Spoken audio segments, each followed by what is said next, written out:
Welcome to the latest podcast from the Institute of Economic Affairs with me, Saeed Kamal. I'm the Academic Research Director at the IEA, and I'm also Professor of Politics and International Relations at St Mary's University, Twickenham. If you've heard of the long-running trade dispute between Airbus and Boeing, you might be forgiven for thinking it's only of interest to plane spotters or trade nerds. But this tussle between the world's two largest manufacturers of commercial aircraft also has an impact on the prices of other products, such as bed linen, luxury clothing, biscuits, whisky, and other alcoholic tipples produced by British manufacturers. Well, how can this be, you ask? Well, after a recent World Trade Organization ruling against Airbus, the US government decided to levy import taxes on imports from the EU, including from the UK, given that the UK is a partner in Airbus with France, Germany, and Spain. But the UK has left the EU, so it can't really expect much help from the EU Commissioner on Trade, who's made it clear that he's no friend of the British government. And even though the UK is negotiating a new trade agreement with the US, British companies will still be hit with import tariffs due to the ruling against Airbus. Now, some Brits may say, well, this is not really cricket. Critics will say that this shows that the so-called US-UK special relationship is meaningless. Well, let's not forget that Americans prefer baseball to cricket. And besides, Trump may claim to be friends with the British Prime Minister, but he's not going to let that get in the way of hard-nosed trade negotiations. Now, to discuss this dispute and what the British government can do about it, I'm delighted to be joined by Shankar Singham, CEO of Competare, a US and UK trade lawyer and an IEA fellow, who wrote a recent paper proposing early harvest measures to reduce the impact on British exporters, as well as Dan Ikenson, director of the Cato Institute's Herb A. Stoffel Center for Trade Policy Studies in Washington, DC. Gentlemen, thank you very much for joining me today. Now, let's start with you, Shankar. What's going on? Can you briefly summarize the dispute, and why isn't the US showing some goodwill towards the UK, especially since we're supposed to have this so-called special relationship? Yes, so this dispute is essentially, as you said, between the two big large-scale civil aviation, civil aircraft manufacturers, Boeing and Airbus, US and EU. It's a very long-running issue. It's been dragging on for years, closing in on a couple of decades. And the US has alleged, and Boeing has alleged, that Airbus is subsidized in violation of the agreement in the WTO on subsidies and countervailing measures and the special provisions on the aircraft sector understanding, and sued the EU in the WTO. The EU countersued for similar violations of subsidies, mostly in the case of the US at state level. In any event, there's a dispute about this, and both sides have brought sort of cases against each other. What happens in the WTO is if a panel finds, or the appellate body finds, that one side is in violation of the rules, there's no mechanism where it can order that side to comply with the rules. Instead, what it does is it says to the plaintiff, we found a violation of the rules, and you can suspend your, in trade language, you can suspend any concessions you've given to that other party in trade negotiations. Now, leaving aside the fact that we shouldn't really describe them as concessions because they are of benefit to us. When you lower your tariff, you increase competition. It's good for you, it's good for consumers. Leaving aside that point, the US got a ruling and went to the WTO again and asked for a set of concessions to be suspended, which means elevation of tariffs to either MFN levels or to 100% or to higher, or to any kind of tariff level above the current agreement between the parties in the WTO. And that's what they've done with certain products. Now, when you retaliate, and this is the so-called retaliatory tariffs, when you retaliate, what you're trying to do from a tactical perspective is you're trying to get countervailing power in the defendant market from people who have political power over that, over the capital, over the government of that market, to offset the power that the defendant company that benefits from the trade violation already exerts.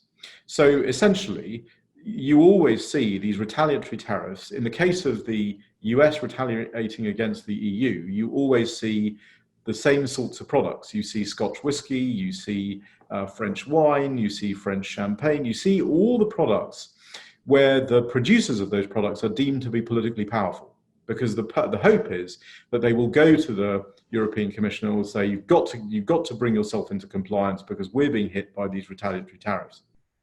That's the way the playbook has been played. And the EU will retaliate against iconic products in the US, like Harley-Davidson motorcycles and Levi jeans and this sort of thing. So the idea is, can you offset the political power? Can you get a bit of a, frankly, a bit of a media story as well to make this all happen?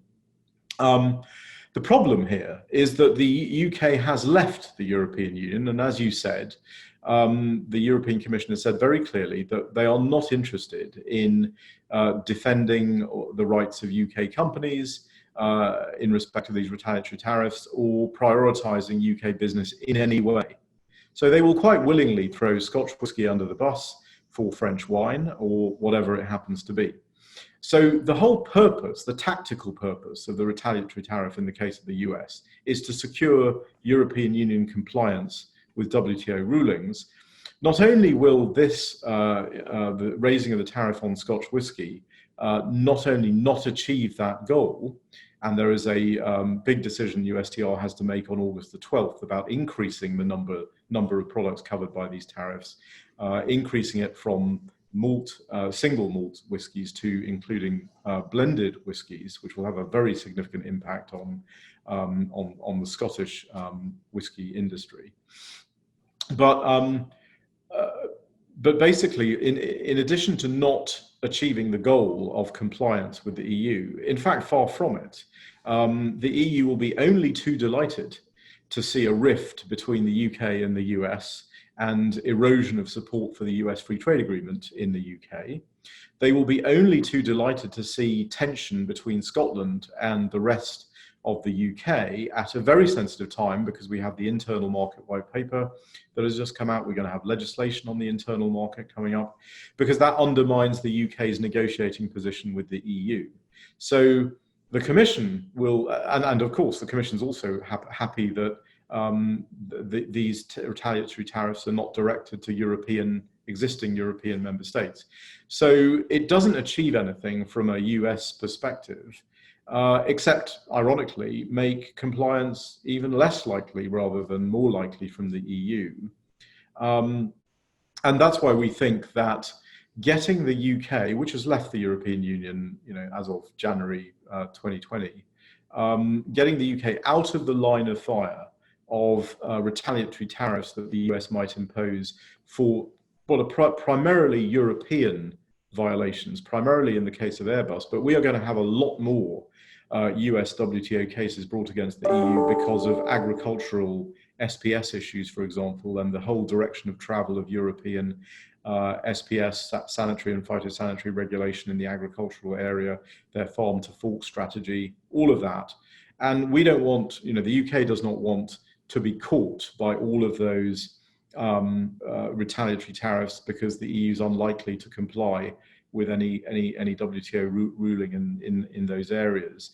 And we also think that in terms of the negotiation, that's why we've talked about early harvest measures, getting the UK out of that retaliatory tariff fire is very important.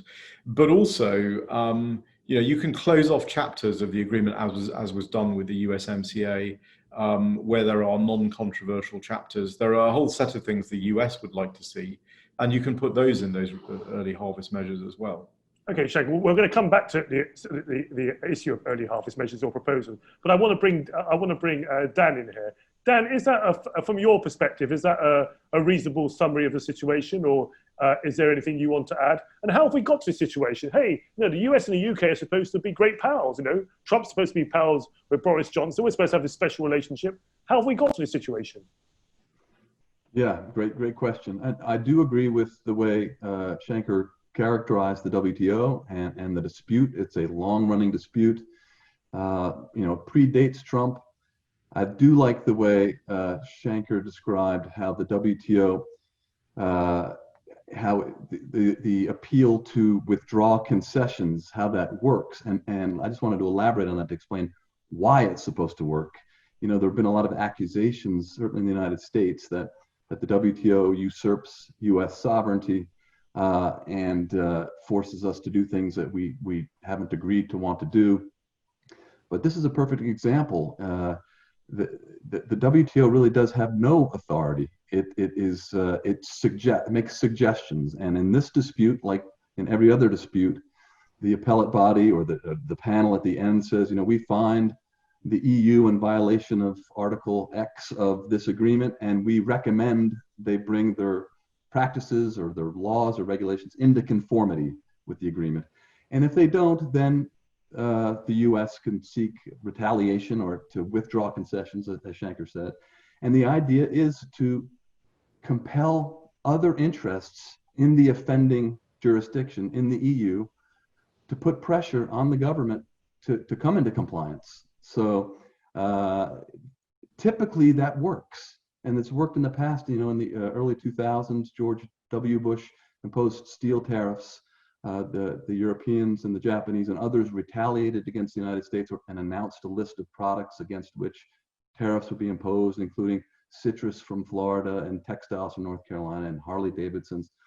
And what that does, it lights a fire under these other interests that didn't have a dog in the fight to begin with. They didn't care about the steel tariffs. All of a sudden, they're adversely affected. They weigh in Washington to affect the polity in that manner. And things, and that's a way to preserve sovereignty, throw it back into the domestic arena to get it resolved. And that's, to me, that's supposed to work well. I mean, and it has worked well. The problem with the Trump administration is that Trump is a tariff man, and so is Lighthizer. And these guys are a major departure from trade policy that we've seen since, you know, the early 1930s through 13 administrations. This administration does not see trade as beneficial to all parties. They see it as a zero-sum game. And Trump fancies himself a great negotiator, and he likes to have as much leverage as possible. And certainly going into the U.S.-UK bilateral trade negotiations, I think he considers it a negotiating chip to have the authority to levy tariffs on Scotch and gin and then products from the continent as well. So even though there may be a special relationship that we like to talk about, and that Trump was gung-ho about the U.S.-UK relationship or agreement, he's not big on goodwill, and he wants to preserve as much leverage as he can get. So maybe, you know, the United States right now there's an asymmetry here, because the United States was granted the authority to withdraw concessions to the tune of about $7.5 billion of tariffs.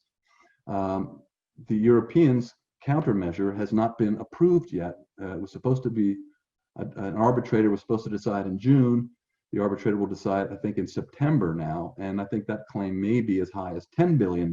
So once Brussels has the guns to counteract the U.S. tariffs, there may be greater scope for negotiating just an end to this whole dispute, because the U.S. and Europe both claim to have come into compliance. There are doubts coming from both sides, but there is greater scope for negotiating a settlement if both parties have access to these retaliatory tools.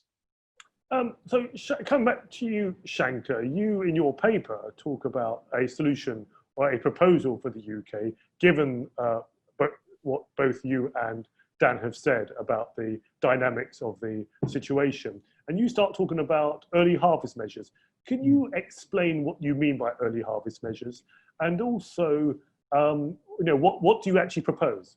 Yeah, so it's important to note what we haven't proposed is a sort of interim agreement or a mini deal or anything like that. The US has done that with China, notably with the phase 1 deal with China and a sort of phase 1, if you will, deal with Japan.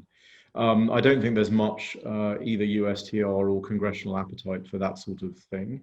But on the other hand, what early harvest measures do is it's a sort of down payment on the deal. It's an indication of momentum. We're coming towards the US presidential election. I think it's quite important for both the US and the UK to demonstrate significant momentum in this trade negotiation, absent some key difficult issues, obviously in agriculture and with respect to things like the digital services tax in the UK, standards and some other areas.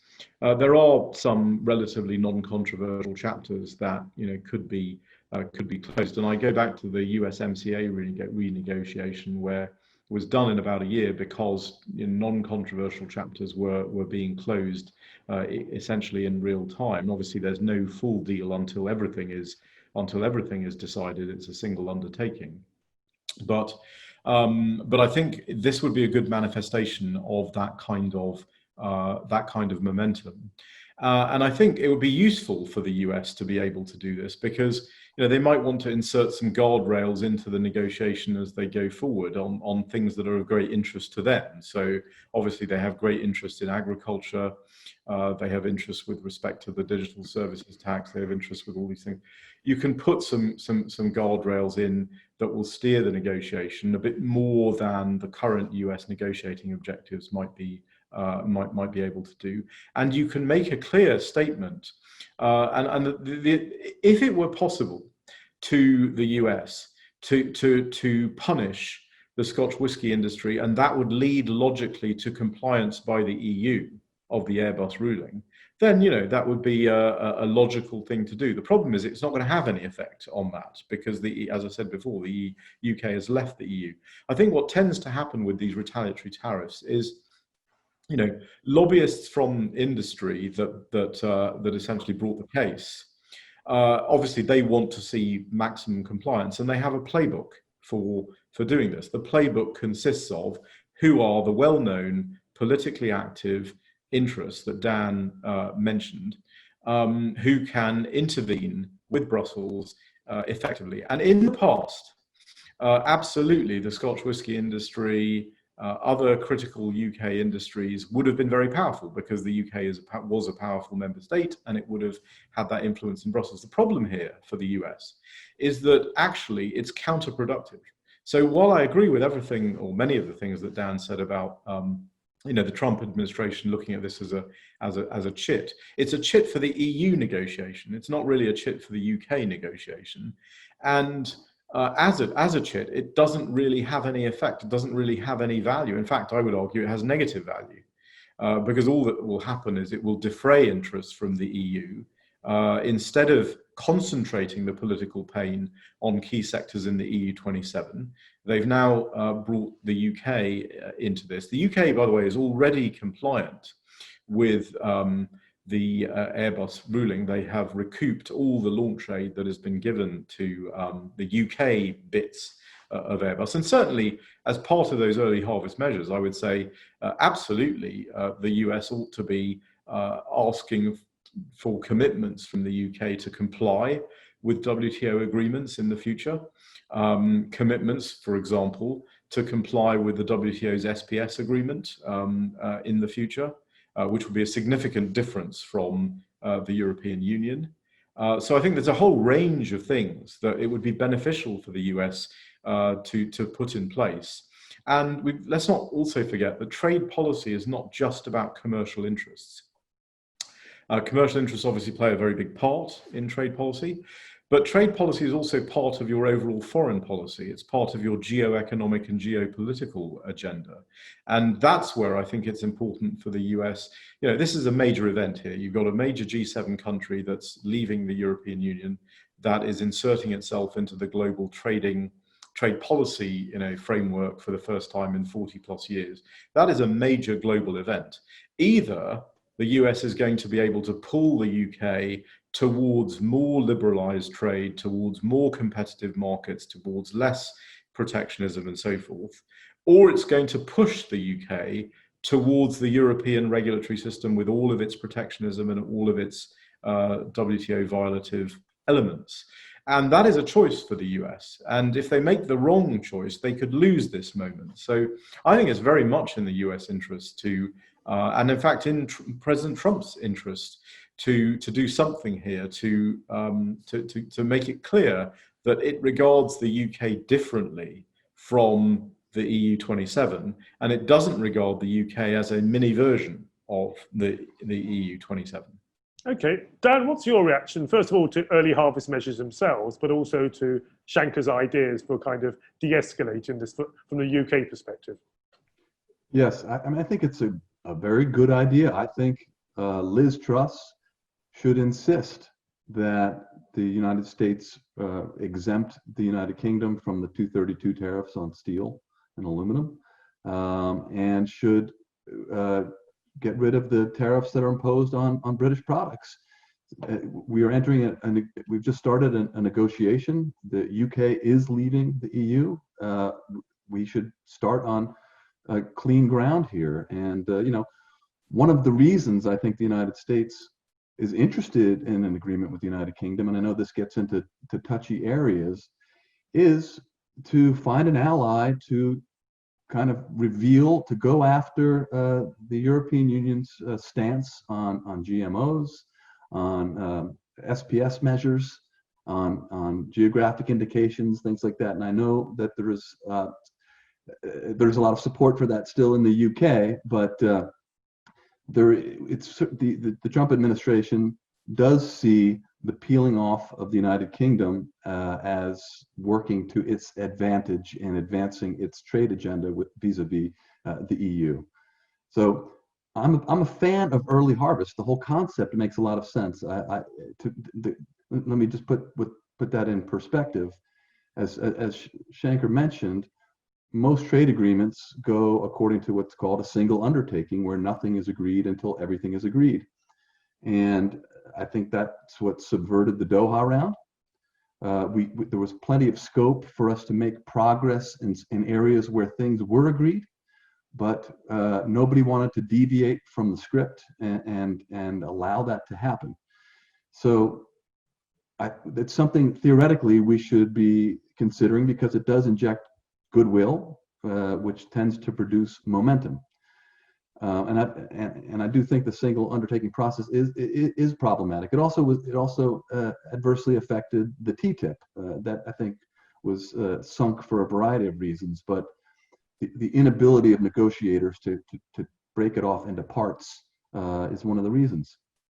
The problem, though, is that there's a lot of institutional infrastructure in the way to having these early harvests. So with Japan, there's a preferential trade agreement which is sanctioned under GATT Article 24. Members can engage in their own preferential agreements, provided that it addresses substantially all trade. Now, that agreement doesn't really address substantially all trade, and so it's feasible that another WTO member could challenge that FTA in the WTO. There have been a lot of preferential trade agreements negotiated by WTO members on grounds that look suspect, but nobody's really ever challenged it. So the likelihood of it being challenged is pretty slim, but it's possible, which means negotiators need to be at least mindful of that at the WTO. There's also an infrastructural a barrier within the U.S. government. So under the U.S. Constitution, it's the Congress that has the authority to levy taxes and to regulate foreign commerce and to enter into trade agreements.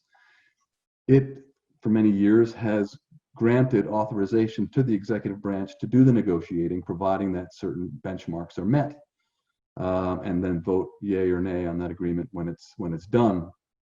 There's under the current Trade Promotion Authority language, there's something called Section 103A, which gives the president the authority to negotiate an agreement that deals just with tariffs, and it will require no more actions from the Congress. In other words, Congress doesn't have to vote on it, and that's how the Japan deal was put forward.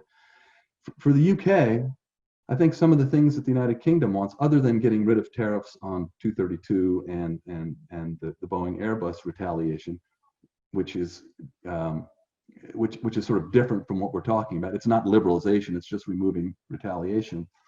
Most of what is on the offensive agenda for the UK are in other areas, financial services, for example. They're in areas that will require Congress to chime in. So my point is that there isn't vast scope for early harvest measures in this agreement. There is scope for goodwill by rescinding some of the existing tariffs, but other than that, I don't see how we can make a whole lot of progress. We can close chapters, but that doesn't mean that those chapters are going to take effect, until the whole agreement is completed. Okay, Shankar, let me bring you back in. You've heard Dan react to your proposal on early harvest measures and said that's fine in theory, but he's then outlined some of the reasons in reality why that might be more difficult. How do you react to that? Well, I mean, I would say if you look at and I think he's absolutely right in terms of the UK's offensive interests in financial services, in digital, in defence and so on. And that's precisely why I actually think in this particular case, it's the US that would benefit significantly from some of these early harvest measures. The UK might seek to get something in early harvest, some sort of commitment on those other areas, but it won't be worth the paper that it's written on, because ultimately it's got to pass through the TPA process and so forth in the ordinary context of an agreement. But the US, I think, can insert some guardrails and get some commitments from the UK that are perhaps more valuable.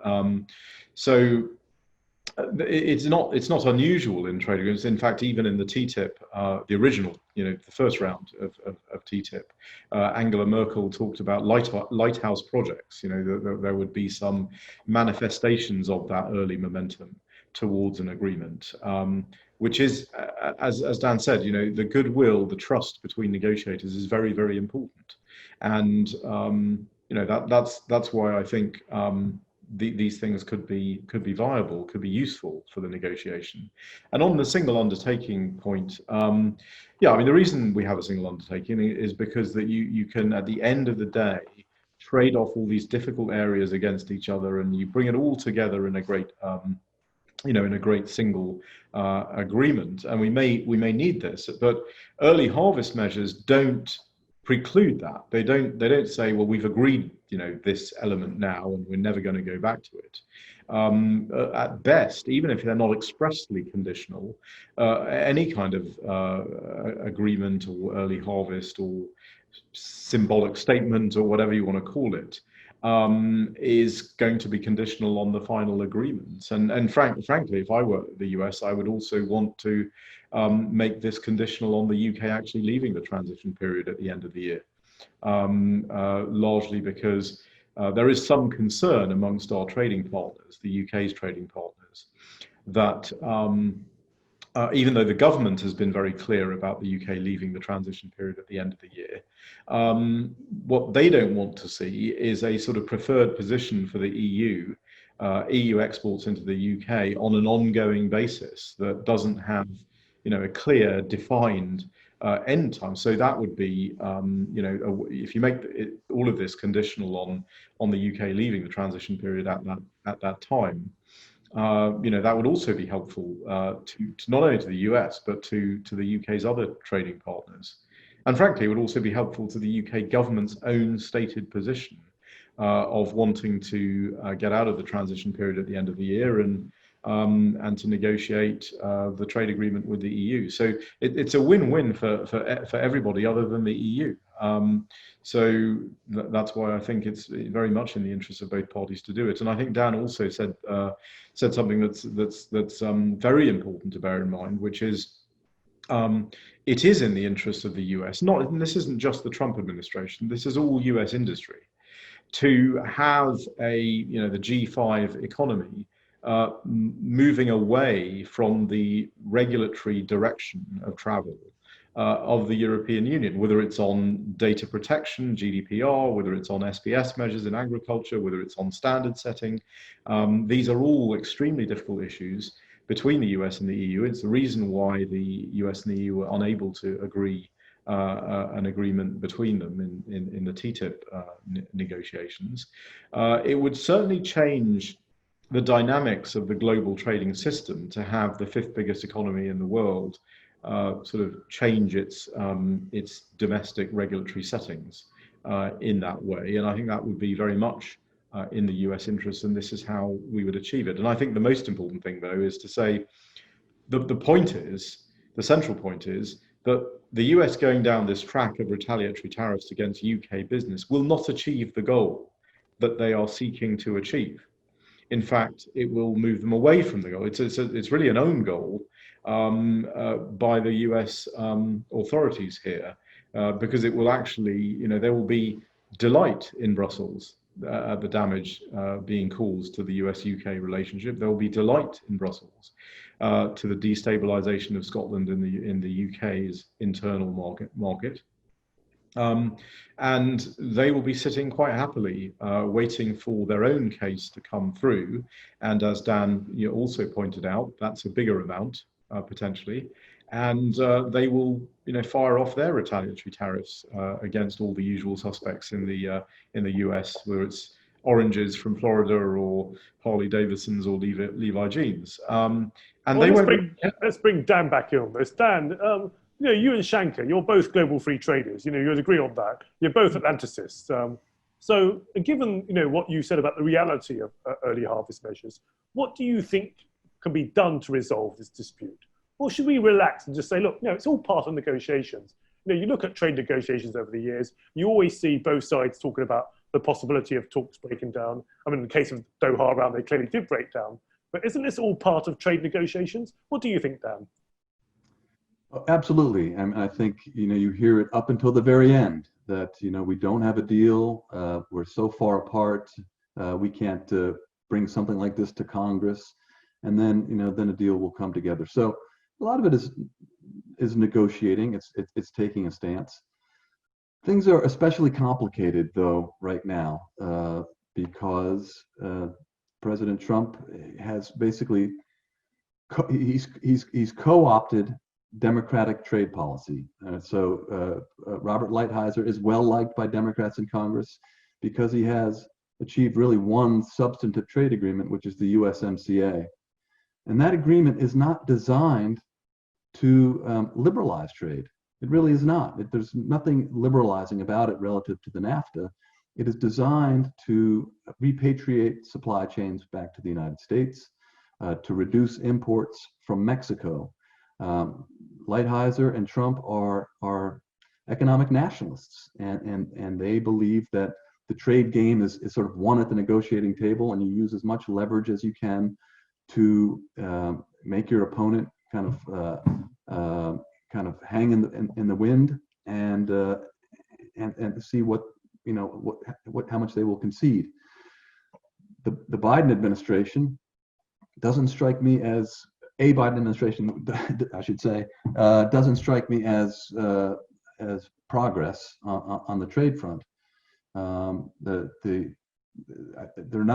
administration is not about to cede crucial voters in swing states to Trump by criticizing his protectionism, and so I don't see the Biden administration extending a branch to the UK government or to prioritizing these negotiations in any way.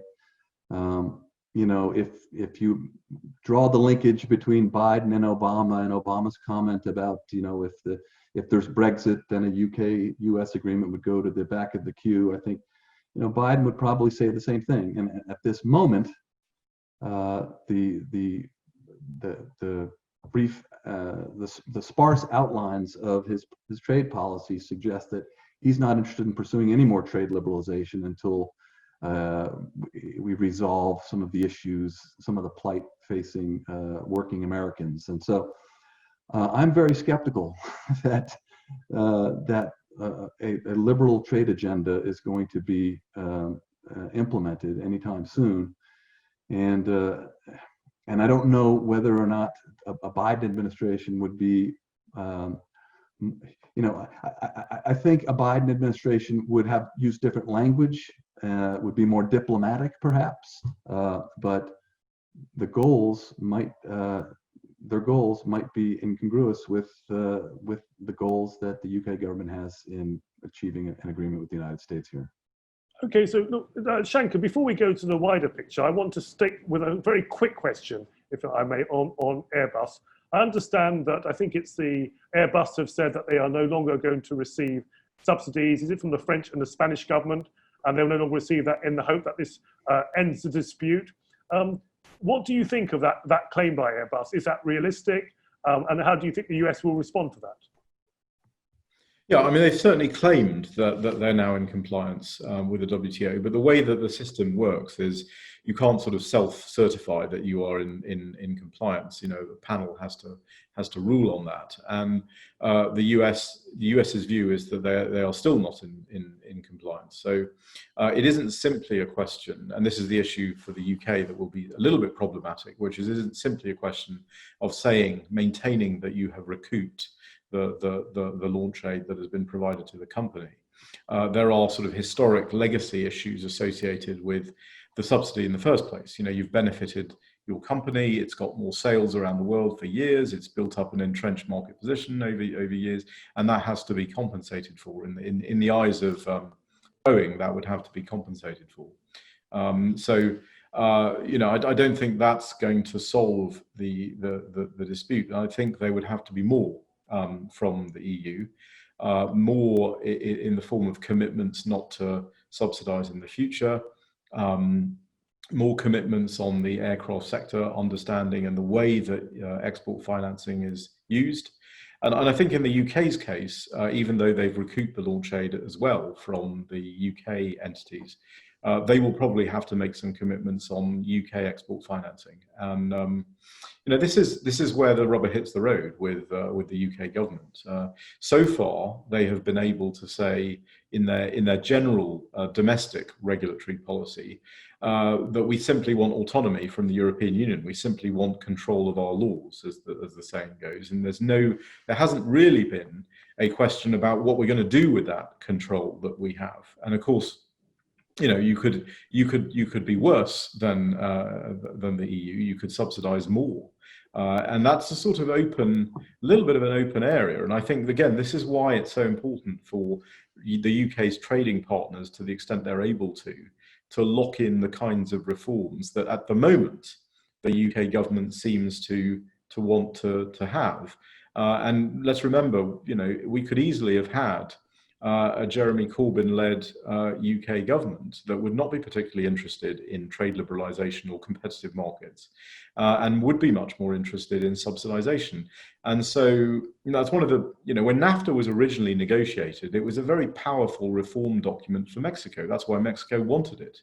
Carlos Salinas went to George Bush and said, you know, he was doing domestic reform. He wanted to lock in the domestic reform with an agreement, and that's the significant power of the NAFTA agreement, was reforming Mexico and ensuring that Mexico became an OECD member as a result. So, you know, that I think the UK's trading partners might want to lock in a more pro-competitive mindset in the UK while they can, knowing that Shankar, is forever. On that, I'm going to stick with you. You talked about the UK and what it does with its freedom from the EU. Let me ask you another question on that, which, you know, at a time when one Brussels bubble newspaper had a headline proclaiming, "Here comes EU protectionism," doesn't this really offer the UK the opportunity to become a champion for global free trade? We heard what Dan said about both Trump and Biden not necessarily being free traders, but can the UK be a beacon for free trade? Is it realistic given what's going on in the US, what's going on in the rest of the world, and also our own domestic lobbies, such as protectionists in the UK farming, fisheries, and ceramics industries? Yeah, I mean, you make a very good point. The UK has to make that choice. If you read Boris Johnson's Greenwich speech, you could not have a more a pie-end to free trade from a UK Prime Minister. I don't think there's any head of state anywhere in the world who has invoked in one sentence Adam Smith, David Ricardo, and Richard Cobden. And so the talk is very good. I mean, the rhetoric is very good. The question is, are the actions going to match that rhetoric? And I think, you know, you also play the hand you're dealt. President Trump is the president of the United States. Joe Biden is the Democratic nominee. I agree with Dan's comments that they're going to vie with each other about who can be more protectionist, frankly, in order to win the election. I do differ on one point, which is I think President Obama made his back of the queue comment very specifically, because he was asked to by the UK government, so that the UK could stay in the EU. The prevailing wisdom in the US, and particularly in the State Department, for years, for decades, has been that the UK's role was to make the European Union better. That was its role. And it is only, frankly, when the UK decided itself that it could no longer play that role, that it could not roll back the sort of pressure from Brussels and from the Franco-German sort of European core towards more and more regulatory, more and more anti-competitive regulation and so forth, that it made the decision that it's made. And I think the US, the sort of US foreign policy view of the UK's role in the world and in the EU needs to change, needs to reflect the reality of that change. But having said all that, I think it's clearly right that the Democrats in Congress and Joe Biden, if he were to become president, would not be enthusiastic endorsers of free trade by any means. But I do think there's one area where there may be some possibility, which is they will be looking for agreements with countries where there isn't, as they would say, Dan and I would probably disagree with this statement, but there wouldn't be a race to the bottom on regulations or on labor or on environmental issues. And from a Trump perspective, oddly, both the UK and the US have a trade surplus with each other because of the way we measure these things, which is convenient for both of us. So I think the Biden administration might actually look to see, to look in the trade cupboard at what is there if he becomes president and what is feasible, what could be delivered. Because we also have to remember we're coming out of COVID pandemic, that there is going to be great pressure on private sector economic growth. Governments are going to have massive levels of unsustainable debt. And there's going to have to be wealth creation. We are going to have to focus again on wealth creation and private sector economic growth. And the only way we're going to be able to do that is to generate economic growth through liberalization, through regulatory competition, and all the good things that I think Dan and I probably agree about. And that's going to affect the Biden administration as much as anybody else. And I think if they look in the cupboard and they see some momentum and they see a UK that is sort of on the same level as the US in terms of the issues that they care about, they may be able to move forward. And I think the other issue, the sort of elephant in the room here, is China. And I think where I would add or clarify, some of the things that Dan was, I think, rightly saying about the Trump administration's approach. They also have recognized, and this is not new to the US, this is something that when I was a trade advisor to the Romney campaign in 2008, we discussed at huge length, which is the role of China and market distortions in China, state-owned enterprises in China, the government restraints in China that have effects all over the world. And we can't, free traders have said in the past, we've sort of said, trade is good, your clothes are cheaper, your food is cheaper, there are winners and losers, tough. That's essentially the argument we made. And unfortunately, in the body politic in the US and in the UK, it's very difficult to politically sustain that argument. You have to have an additional thing, not to gainsay any of the previous statement. Your food is cheaper, your clothes are cheaper, free trade is good, it's lifted more people out of poverty than any other device known to man.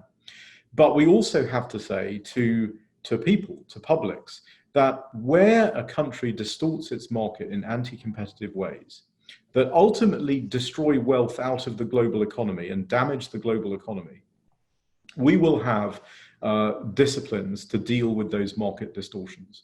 And there, I think the UK could play a role by finessing the current US sort of what I would describe as a sort of sledgehammer tariff approach. And saying, no, you shouldn't be adopting this, giant sledgehammer to deal with the problem of China distortions.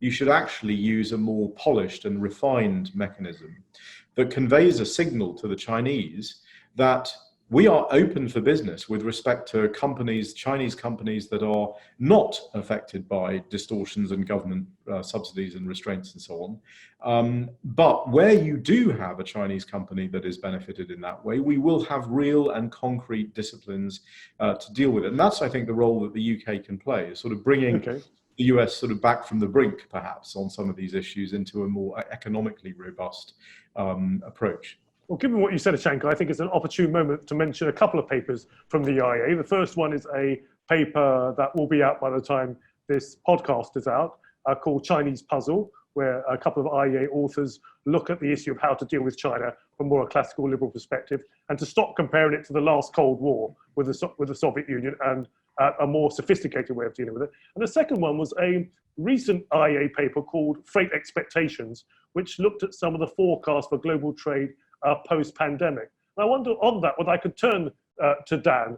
Dan, in that paper, in the IEA paper, it not only talks about how the global trading system has been impacted by the pandemic, but it also points out that trading goods actually fell in 2019, and people forget that. And there were pre-existing trends, such as concerns over China, the ones that Shankar laid out, environmental concerns, the local food movements, 3D printing, companies looking to reshore, that might impact global trade in the next few years. So Dan, let me take the picture wider.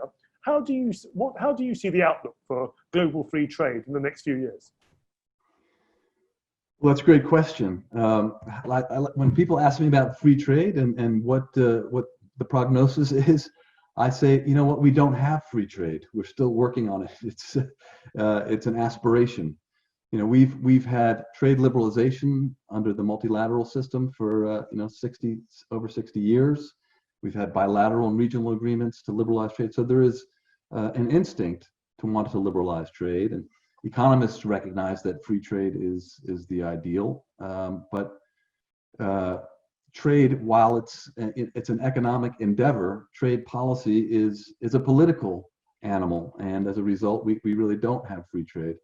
But to get back to your point, trade has liberalized considerably over the past many decades, and maybe we are seeing countervailing trends for a variety of reasons. And I think one of the reasons we saw globalization unfold was because we had these revolutions in communication and transportation. We saw the collapse of the Soviet Union. We saw China open up to the West. And so there were opportunities, the regulations, administrative barriers to trade, regulations on capital flows were reduced. And as a result, entities around the world, businesses, investors had options to figure out how to produce things, how best to produce things. And we had globalization. And those investment decisions, those trade decisions reflected, a confluence of factors, including, political risk, economic risks, the workforce skills, access to infrastructure, access to ports, the rule of law. And, you took these risks and you discounted them, and you decided whether it made sense to have these sprawling supply chains or to produce closer to home. Now, because of the pandemic, and as you said before the pandemic, because of climate change, because of local food movements, because of a desire to ameliorate risk by reducing supply chain times, businesses are trading less. There is less intermediate goods trade than there used to be. And to me, that's fine. I don't think there necessarily needs to be an increase in trade. What there needs to be is an increase in the capacity to trade, the freedom to trade. So let's continue to get rid of barriers. Let's continue to give the businesses, consumers, the options to produce where they want, to consume products from where they want. And if it just so happens that dealing more frequently locally than globally is the result, I think that is okay. But to me, the overriding issue, as Shanker touched upon toward the end, is China. The U.S.-China relationship has gone into the abyss. There is a mistaken tendency, certainly in Washington, to blame the Trump administration for this. Now, I was not on board with the Trump administration's approach, its unilateralist approach, and its violation of the rules of the WTO to do that. But there are problems there that need to be addressed. And this momentum toward confronting China predates Trump. In fact, to me, Congress, it's the US Congress, it's Democrats and Republicans have been the momentum behind this push. And so if Trump loses and is no longer the president on January 20th, I don't see US policy toward China changing very much. And if we are to take surgical measures, as Shanker suggests, is a better idea than this blunt force approach, that means reviewing investments in technology companies.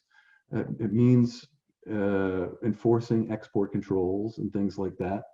And that is going to limit the scope for trade overall with China. So, a recent article in The Economist said, look, the answer is to cordon off the areas where there are security concerns, and maybe we limit trade there or abolish trade there and investment, and then focus on the other areas. Well, if you recognize that trade is beneficial to both parties, it raises all ships, then if we have this adversarial relationship with China in the technology sphere, I don't see how we can logically continue to trade in products that don't seem to have cybersecurity or security ramifications. So my views are, because I expressed this view among the trade community, I think I am perceived as more hawkish than other trade types. But it's not that I'm hawkish. I'm just recognizing that we are going to have to figure our way out of this and realize that when we say, oh, Trump is taking a sledgehammer where he needs a scalpel, we need to recognize that using that scalpel may also lead us to this recognition that we're going to need to scale back our economic relationship considerably. And that will have profoundly adverse effects on the global economy if we bifurcate, if we break out into camps, if there is this Cold War mentality. And by that, I just mean, not an arms race, but, technology to some extent is the pursuit of technological supremacy is to some extent an arms race. But we need to, we need to figure out how to demonstrate to our populations that we are secure, that we're not overstating the case, that we're not camouflaging protectionism with national security measures, but at the same time recognizing there are legitimate national security measures. The United States might have a different, a bigger dog in this fight, to the extent that the United States is the incumbent hegemon being challenged. Americans aren't used to this, and Americans are scared. And so when people say to the United States, well, what's wrong with being number two? A lot of people don't seem to want to accept that, and politicians reflect that, politicians from the Republican Party and the Democratic Party. So I just think that this is going to be something that we're going to have to figure out how to deal with, and it's going to take many decades, I think. And let's hope that we can curtail, keep at bay all of our worst instincts in this process.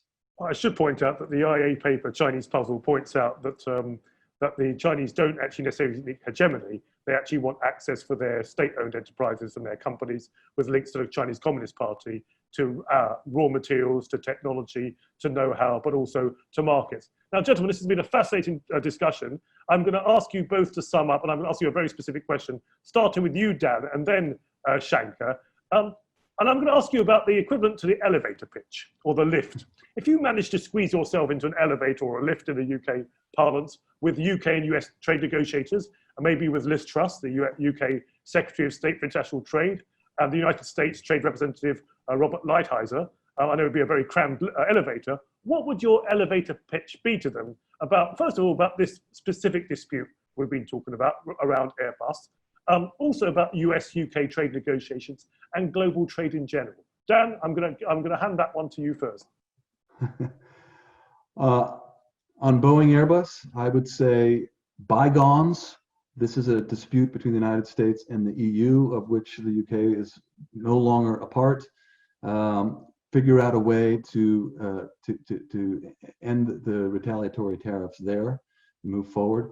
On the bilateral free trade agreement, I would say let's unilaterally get rid of our tariffs in both directions. That to me is a great gesture. I think it'd be very beneficial to the United Kingdom. It would help attract investment in areas where there may have been divestment or where some multinationals are considering divesting because of Brexit. That will help to retain it. It will be good for the United States. We should also get rid of the United States should be implored to remove the 232 tariffs that are imposed on the UK. And I would say to Robert Lighthizer, think of the children, because Lighthizer's perspective is that there's this fixed pie, and the United States needs to hold on to as much of it as possible. He needs to recognize that we trade so that we can specialize, and we specialize so that we can produce more. We produce more so that we can consume and save more. That is the key to growing the economy. That is the key to wealth creation. So let's keep our eyes on that and not think of these negotiations as a zero-sum deal. Great. Well, Shankar, now Dan's managed to get to the 108th floor with that very full elevator and made his pitch. And what about you? Suddenly the meetings are ended and they're going back down to the lobby level. What's your elevator pitch? Yes, from the 108th floor. So what I would say is, look, what do we agree on? We surely agree that we want to live in a world where trade is liberalized, and that you have, you're moving towards free trade and genuinely free and competitive markets. That's what we agree on. The question is, how do we achieve that? And the UK and the US are an integral part of a global solution here to achieving that. And the most important thing is that we get a comprehensive, highly liberalizing trade agreement between the UK and the US that is a gold standard. And if I can mention the work that Dan and I did together and with a number of other people on a model UK-US FTA that would achieve those standards, I would have that in my back pocket, and I would give that to both of them. And I would say, if you can do that, if you can achieve that gold standard agreement, and if you can therefore, just as New Zealand and Singapore, when they initially started the work that became the Trans-Pacific Partnership, can agree a sort of coalition of the willing group of nations who believe in this, who believe in liberalized trade and competitive markets and property rights protection and all of these good things that absolutely lead to wealth creation and growing the economy and increasing the size of the pie. Let's agree to make that our ultimate goal, and let's get all the obstacles in the way of that goal out of the way, because we have a longer term aspiration here. And if we don't deal with distortions, China is very often used as the poster child for distortions. There are many countries around the world that distort their markets in anti-competitive ways and destroy wealth out of their own economies and out of the global economy. And there is significant amount of wealth to be created if we actually adopted these policies ourselves and use trade policy to achieve those goals. Trade policy is not an end in itself. The end is free trade and free and competitive markets, and maximizing import competition. Ultimately, the end is maximizing voluntary exchange and getting the government and getting distortions and restraints out of the way of that voluntary exchange, so people can meet together in the marketplace to buy goods and services. Just in time for the lobby. Great, a great summary there.